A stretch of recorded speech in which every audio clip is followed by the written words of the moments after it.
Hemos titulado este mensaje ¿Qué haces aquí? Primera de Reyes capítulo 19. Leemos del verso 1 al 14.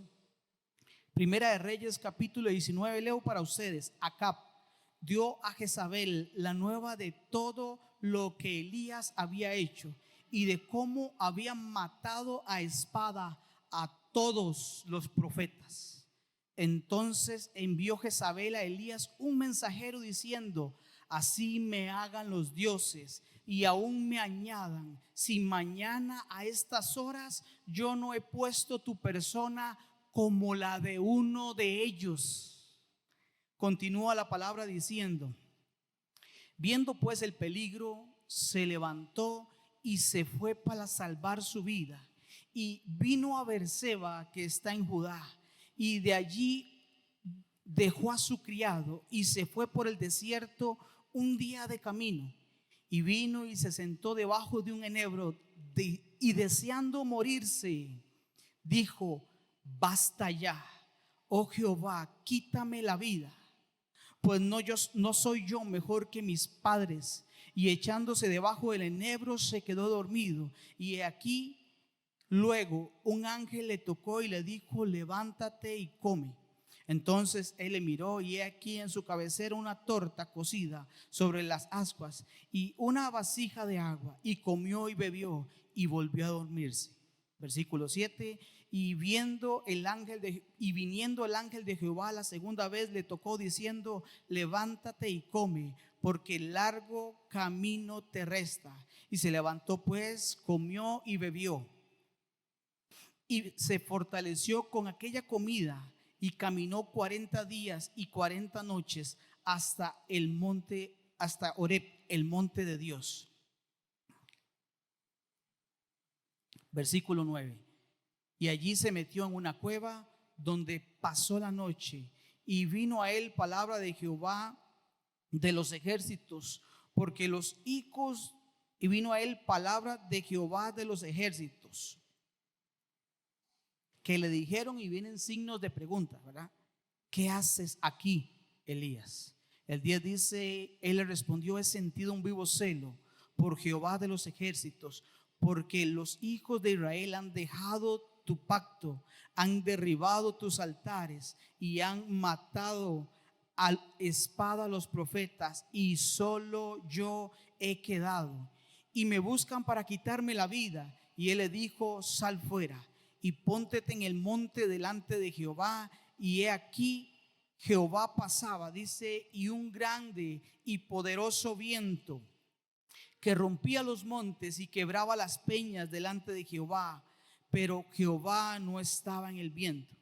Y tras el viento un terremoto, pero Jehová no estaba en el terremoto. Y tras el terremoto un fuego, pero Jehová no estaba en el fuego. Y tras el fuego un silbo apacible y delicado. Y cuando lo oyó Elías, cubrió su rostro con su manto y salió y se puso a la puerta de la cueva. Y aquí vino a él una voz diciendo: ¿qué haces aquí, Elías? Elías, hermanos, igual que unos versículos atrás, le da exactamente la misma respuesta. Le dice calcadas exactamente las mismas palabras a Jehová: he sentido un vivo celo, los profetas tuyos fueron asesinados, el pueblo de tu pueblo Israel dejó el pacto. Exactamente la misma respuesta, la misma queja hacia Dios, exactamente la misma. Y aquí, hermanos, en Primera de Reyes, en este capítulo en específico, nos encontramos una de las experiencias más reveladoras del carácter de Elías. Este hombre, hermanos, si lo leemos unos capítulos atrás, si nos devolviéramos unos capítulos, encontramos a este hombre siendo victorioso sobre más de 450 profetas de Baal que fueron asesinados, que fueron degollados. Nos encontramos a este hombre victorioso, a este hombre de poder, donde vino con palabra hacia el rey Acab el rey de Israel en ese entonces, y le dice: por mi palabra, dice, no lloverá. Y dice la palabra, nos enseña la Biblia que fueron alrededor de 3 años y medio que no llovió sobre el pueblo de Israel. Y así, con esas palabras, se las dijo al rey Acab: no lloverá sino por mi palabra. Podemos ver la clase de autoridad que tenía este hombre Elías. Podemos ver la clase de poder que tenía este hombre en sus palabras. Nos enseña esa misma historia más adelante, que descendió Elías y vino el rey Acab, y ahí dice que oró a Jehová por agua y comenzó a llover sobre la nación de Israel. ¿Sabe, hermano? Nosotros recapituláramos estas historias y vemos a este gran hombre de Dios y vemos a este personaje de Dios con un fuego en su interior, con una autoridad, hermanos, hablando a los hijos de Israel, profetizando sobre la nación. Pero viene un momento de prueba, viene un momento de quebranto. Nos dice la palabra que por las palabras de maldición de una mujer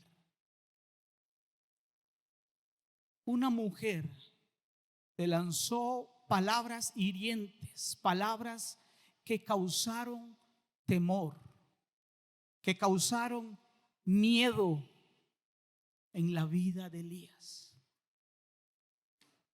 Elías, hermanos, en el versículo 2 y 3 nos enseña la palabra. En el versículo 2 y 3 y dice que Elías vio el peligro y se levantó y huyó. ¿Podríamos nosotros juzgar a este hombre? ¿Cuántos de nosotros hemos tenido miedo ante circunstancias que se nos presentan? ¿Cuántos de nosotros hemos sentido temor de algo que se nos viene encima de repente? ¿Cuántos de nosotros? Y hermanos, este temor que nos habla aquí la palabra no es ese temor santo que debemos de tener por Jehová de los ejércitos. No es de ese temor que nos acerca a Dios aún más. No es de ese temor que nos hace mantenernos en santidad, guardados para Dios. No. Este temor que sintió Elías acá es el mismo que muchas veces usted y yo tenemos. Un temor humano de no poder descifrar o entender lo que nos está llegando. Este temor, hermanos, produce en nosotros, produce ansiedad. Este temor, hermanos, y aquí donde está el problema, ¿verdad?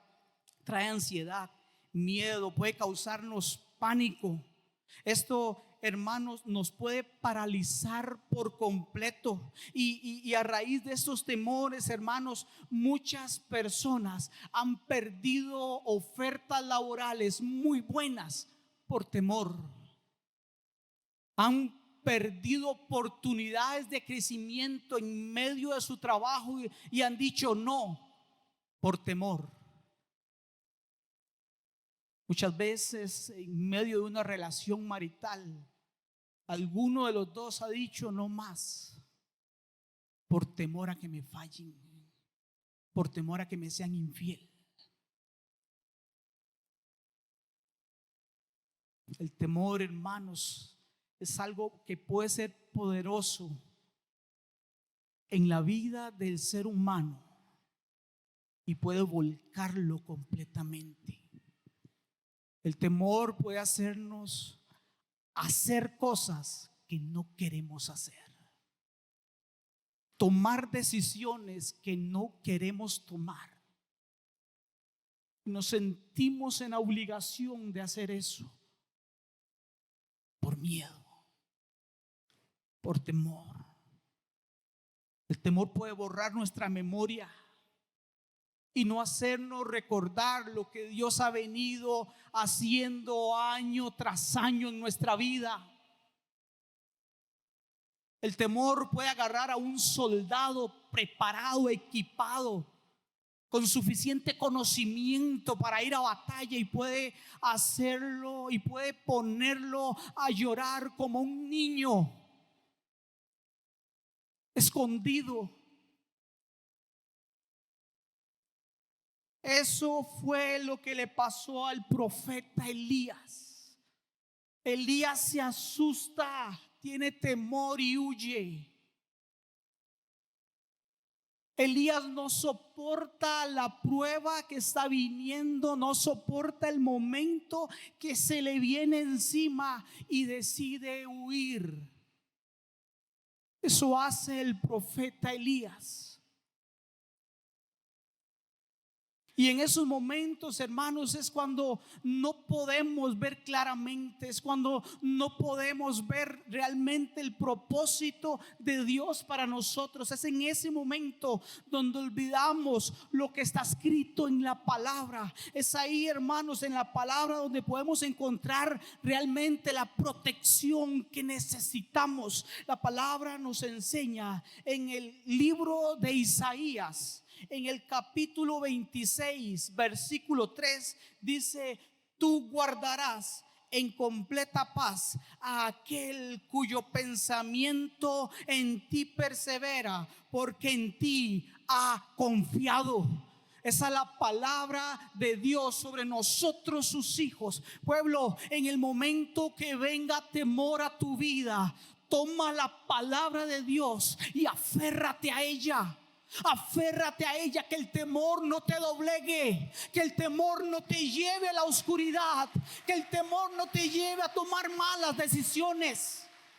Dios guarda en completa paz. También las palabras del apóstol Pablo a su discípulo, a Timoteo, en segunda de Timoteo, en el capítulo 1, versículo 7, le dice: porque no nos ha dado Dios un espíritu de cobardía, sino de poder, de amor y dominio propio. Eso, hermanos, es lo que Dios capacita a sus hijos. Dios les da a sus hijos las herramientas necesarias para poder salir de la situación, sea cual sea el nombre que usted le quiera poner, sin importar cuál sea. Dios nos da espíritu, hermanos, fuerte, valiente, para poder soportar, para poder resistir y para poder salir en victoria. Este es el Dios en el que debemos creer. Este es el Dios en el que debemos confiar. Y es a Él ahí que cuando estamos en situaciones difíciles, es ahí donde debemos acudir. Entramos al punto 2. Y el punto 2 dice: en la cueva. La cueva. Y esta palabra, hermanos, como tal, pues puede traer a nuestra memoria quizá no un significado tan agradable, ¿verdad? Y pues sí, la cueva en realidad se define como una cavidad subterránea formada de forma natural, o artificial, ¿verdad? Eso precisamente es una cueva. En ese entonces, el profeta Elías huyó a un lugar así. Salió huyendo a una cueva. Hoy en día, esto de la cueva cambia. Esto de la cueva cambia. Y precisamente la cueva hoy en día no precisamente un lugar, no precisamente una ubicación en específico, sino nos vamos más bien a una condición o a una actitud. Las cuevas, hermanos, hoy en día nos pueden atrapar de una forma, en una actitud negativa, en una actitud contraria, y estar en esa condición, hermanos, quizás por años, sin importar lo que sea, sin importar lo que nos esté llevando ahí. Pueden ser muchas situaciones. Quizás usted pueda tener el motivo que sea,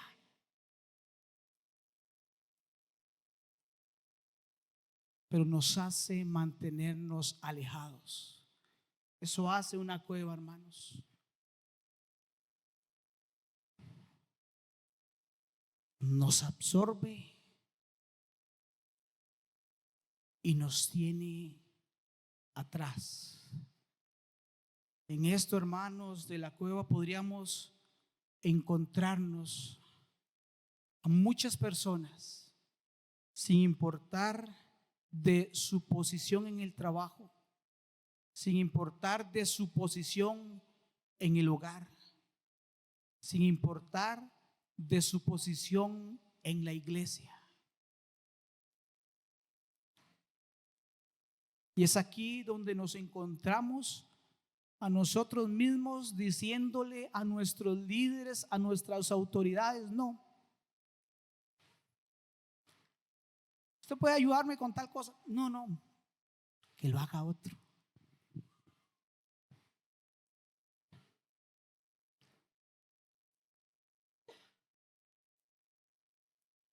Nos negamos al llamado de Dios. Hermanos, si vemos muchas personas y muchos ministros creyendo que le dicen no a una persona y le están diciendo no a Dios.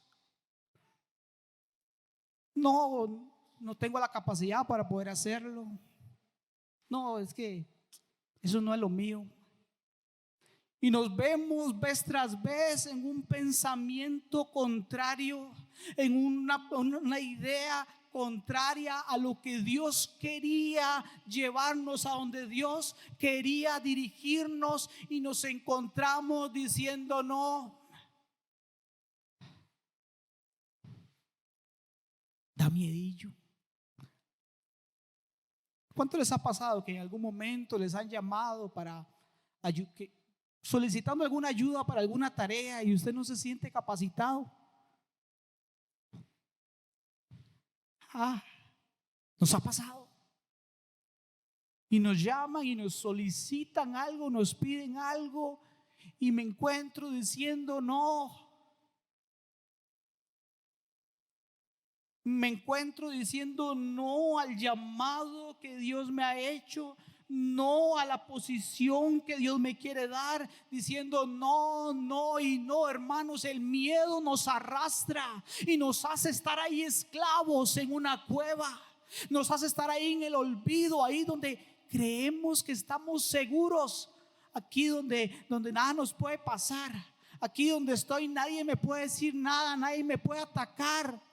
Hermanos, muchas veces tenemos miedo a ser expuestos. La cueva, hermanos, la cueva nos hace mantenernos alejados del propósito de Dios. La cueva, hermanos, y ahí donde está el problema.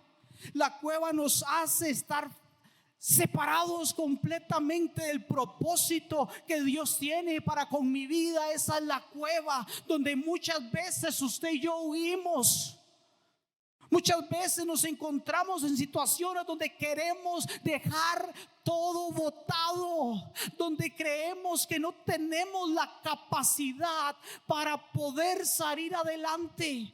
Eso, hermanos, lo causa el miedo, el temor, nos encierra en una cueva. Esto le pasó a este gran profeta.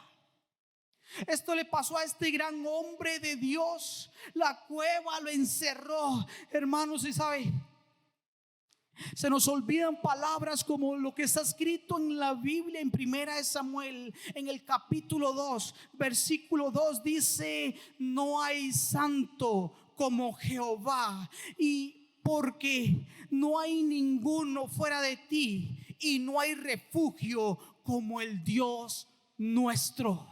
Ese es el verdadero refugio de nosotros como hijos de Dios. Ese es nuestro verdadero refugio, hermanos, no una cueva. La palabra también en Salmos, en el capítulo 9, versículo 9 dice: Jehová será refugio del pobre, refugio para el tiempo de angustia. Hermanos, usted está en angustia, busque refugio en Jehová.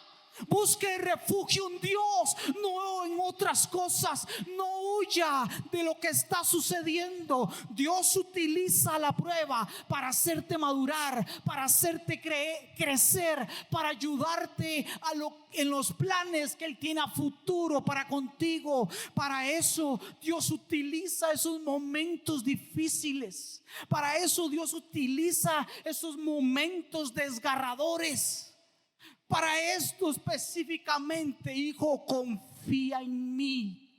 Hijo, yo soy quien te sostengo. Yo soy quien no te he dejado, sin importar las palabras hirientes que te hayan dicho, sean tus padres, sean en tu trabajo, sin importar la maldición que el enemigo haya querido traer sobre tu vida. Dios sigue estando presente. Dios no se aleja. Dios continúa contigo. Y el consejo, hermanos, en el punto 3, el consejo de Dios en el versículo 11. En el versículo 11. Y él le dijo, Jehová hablando a Elías, y él le dijo: sal fuera. Sal fuera. Fue la palabra que trajo Dios sobre la vida de este profeta Elías. Sal fuera. Hermanos, y cuando Dios nos invita a salir, cuando Dios nos pide salir, hermanos, ese salir de la cueva, ¿sabe qué es, hermanos? Que pudimos ver ahorita, leíamos en versículos anteriores con respecto a las manifestaciones que venían, y se nos habla primero de que dice la palabra que Elías se puso a la puerta de la cueva y dice que viene un viento recio, fuerte, lo leímos anteriormente, y dice que después de ese viento que rompía los montes, dice, bueno, que en ese viento Jehová no estaba ahí. Y después dice que vino un terremoto, un fuerte terremoto. Dice, Jehová no estaba ahí. Y nos enseña también la palabra que vino un fuego, hermanos, y dice que Jehová no estaba en el fuego. Y podemos ver en esas tres manifestaciones cosas que tipifican la prueba, cosas que tipifican las circunstancias que se pueden presentar en medio de nuestra vida. En medio de nuestra vida, pero el consejo de Dios que le dice: Elías, sal fuera. Sal fuera. ¿Sabe por qué era, hermanos? Porque dentro de la cueva Elías no podía ver la manifestación de Dios. Metido en la cueva, iglesia, no puedes ver la manifestación y la gloria de Dios sobre tu vida. Encerrado en una cueva, no puedes ver lo grande y poderoso que es Dios para tu vida y para la vida de otros. Metido en una cueva, no podemos ver la gloria de Dios. Y nos encontramos a nosotros mismos diciendo: Dios, ¿por qué no veo tu respaldo? Dios, ¿por qué no puedo ver tu gloria? Dios, ¿qué está pasando? Hermanos, el consejo de la palabra es: sal fuera. Deja el temor, deja la duda, deja la apatía, deja el cansancio, deja el negativismo, deja la quejadera. Salgamos de la cueva. Red de Vida, el consejo esta mañana de parte de Dios se lo digo: sal fuera. Hay un terreno allá afuera que conquistar. Hay almas allá afuera que necesitan, dice la palabra, la manifestación gloriosa de los hijos de Dios. Y es aquí donde el pueblo se levanta y dice: Dios mío, cuenta conmigo. Dios, yo quiero ser parte de los hijos que hagan algo por esta nación. Sal fuera fue el consejo que vino sobre la vida de Elías. Sal fuera, iglesia. Sal fuera, lo que sea que te haya estado absorbiendo, lo que sea que te haya mantenido estático, lo que sea que te haya hecho apartarte, lo que sea que te haya hecho dejar el ministerio. Te digo, iglesia, de parte de Dios, sal fuera. ¿Sabe, hermanos? La palabra que venía sobre Elías de parte del ángel le dijo: come, renueva tus fuerzas, porque mucho camino te resta, porque mucho camino te resta por seguir. Y nos encontramos muchas veces en medio del pueblo de Dios creyendo que ya pasó mi tiempo, ya estoy muy viejo, no me preparé lo suficiente.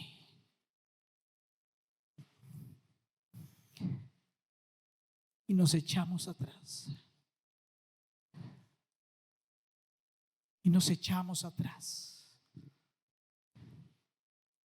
El consejo de Dios: sal fuera. Hermanos, qué nivel de opresión, qué nivel de depresión el que estaba pasando Elías. Lo doblegó completamente, lo volcó completamente, lo hizo echar atrás, a esconderse, a huir.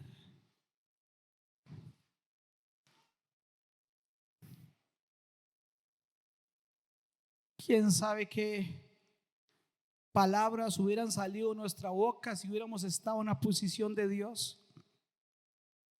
¿Qué le hubiéramos dicho nosotros a Elías si hubiéramos estado en esta posición de Dios? Elías, ¿a usted qué le pasa? ¿Qué es lo que usted está pretendiendo hacer? ¿Está huyendo? ¿Es en serio? ¿Se está huyendo? ¿Qué le hubiéramos podido decir nosotros? Elías, si usted empieza en esas, ya no cuente más conmigo. ¿Cuántas palabras negativas hubieran podido salir de nuestra boca? ¿Cuántas palabras contrarias hubieran podido ser profesadas por nosotros a este hombre que simple y sencillamente actuó como un ser humano, como usted y como yo, hermanos? Huimos, nos paralizamos, nos escondemos.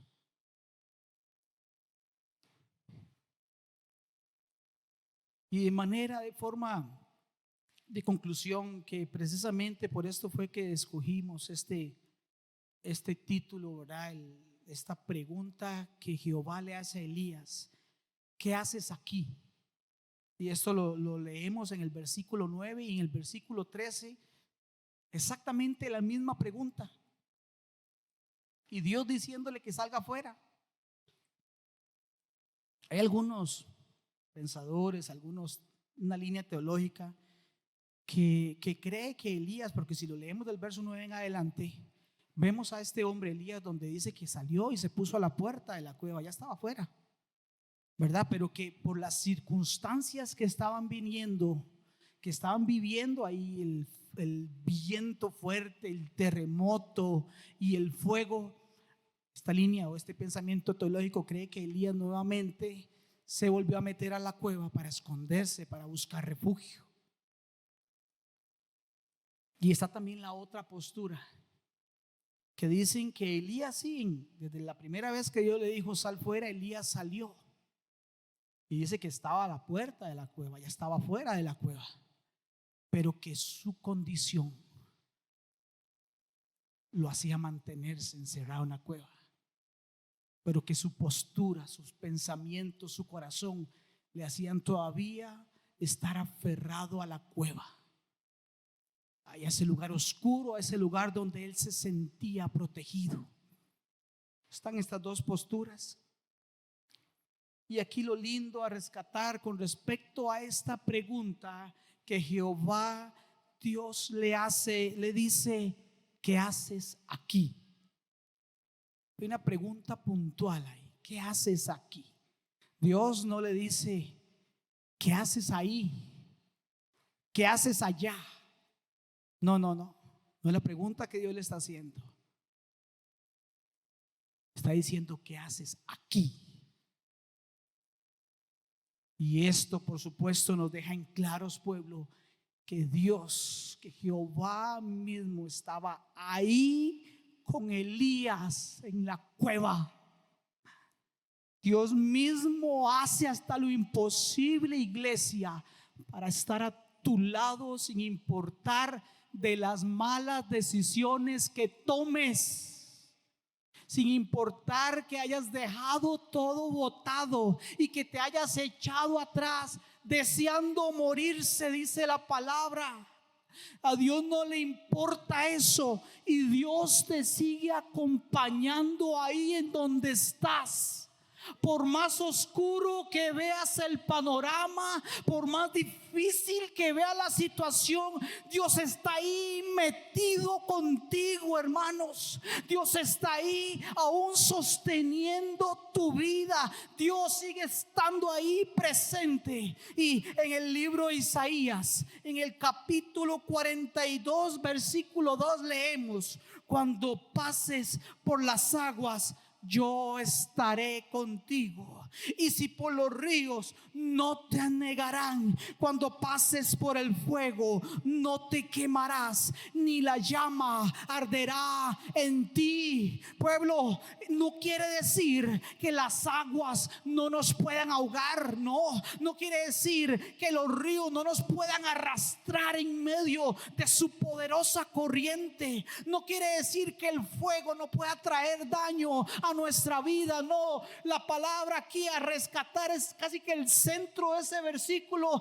donde le dice: yo estaré contigo. Yo, iglesia, sigo estando contigo, aunque tú no me veas, te dice el Señor. Aunque tú no me sientas, yo sigo estando ahí. Yo sigo estando ahí, te dice el Señor.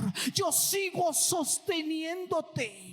La palabra a este gran profeta, la palabra de Dios a este hombre fue: mucho camino te resta, hay mucho por seguir. Y de una vez le aclara, y de una vez le dice: y hay más de 7,000 que no han doblado sus rodillas. En otras palabras, deje quejarse Elías, deje estar hablando mal. Es que estoy solo, le dice.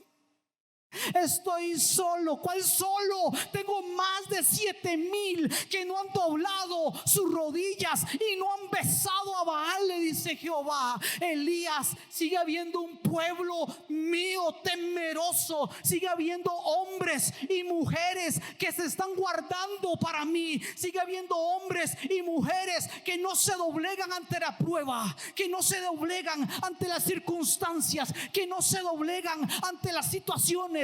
Se mantienen firmes. Fue la palabra de Dios sobre este profeta. Fue la palabra de Dios sobre este siervo. Quiero hacer una pausa aquí. Quiero hablarte a ti que nos estás visitando, que estás acá por primera vez y que quizás no habías tomado la decisión por Cristo. Parte de Dios, les digo: este es el momento. Este es el momento. Si estás aquí es porque Dios tiene un gran plan para tu vida, tiene un maravilloso plan para tu vida. Si estás aquí esta mañana y has podido escuchar el mensaje de Dios, es porque Dios sigue contando contigo.